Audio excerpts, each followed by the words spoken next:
All right, guys, we have a very special friend here with us today, but also, of course, we have my Kagay here, too. He's a good friend as well, but of course, Brad Barrett, too, a special investigator with the DA's office. And do you guys mind introducing our other little friend here? I'm going to ask our director to probably zoom out a little bit so you can see him there, but his name is...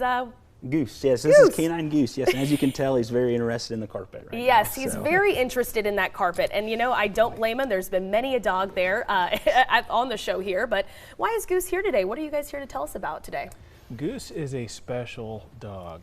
He is trained to detect electronic storage devices. Oh, wonderful. And that's important to us because when we have offenders who store child sexual abuse materials or other evidence of crime, they tend to use that in a digital format. You know, back in the day, it used to be everything was on VHS tapes. Now we have these SD cards.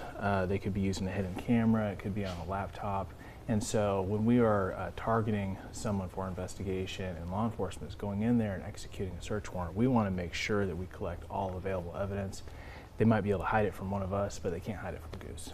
Yeah, and he's sniffing out these electronics essentially? Absolutely. How in the world do you train a dog to do that? Yeah, so so any kind of digital storage device, so whether it be a USB drive, SD card, internal storage on a phone, it all has a chemical sprayed on it to keep it from corroding or overheating. Okay. So Goose is trained on that chemical. Wow, and so I mean, how long did that process take to do? Yeah, so before I met Goose and before I went through training with him, he went through a couple-month training.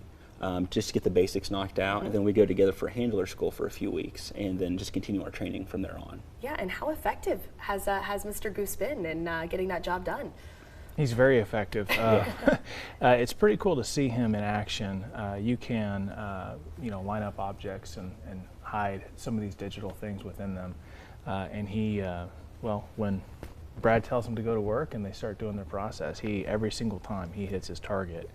So he's very effective. It's amazing that he can sense that, but that's why he's here. Like I said, he's a very special dog. He is a very special dog with a very cute face. Is there any others like him here in Shawnee County, or is he's the only one? He's the first one in the state. How cool! Yeah, it was really cool. So Brad brought me this program about 3 months ago, and this is made possible by a nonprofit called Operation Underground Railroad.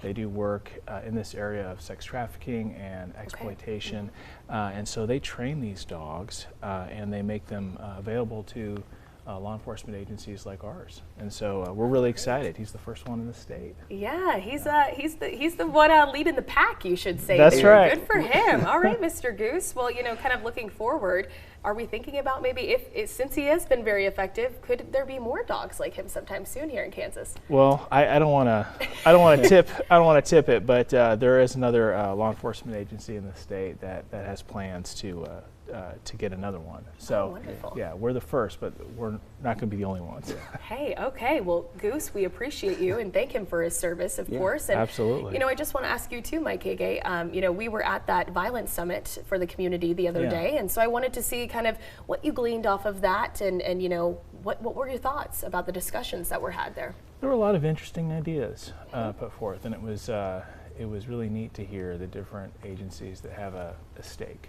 You know, sometimes you do feel like, and I said this when I was there, sometimes you feel like you're the only one fighting this fight, but it's not true. You know, we have a lot of really good people here, and we have a lot of great organizations that are working hard towards accomplishing the goal of reducing crime and reducing violence in the community.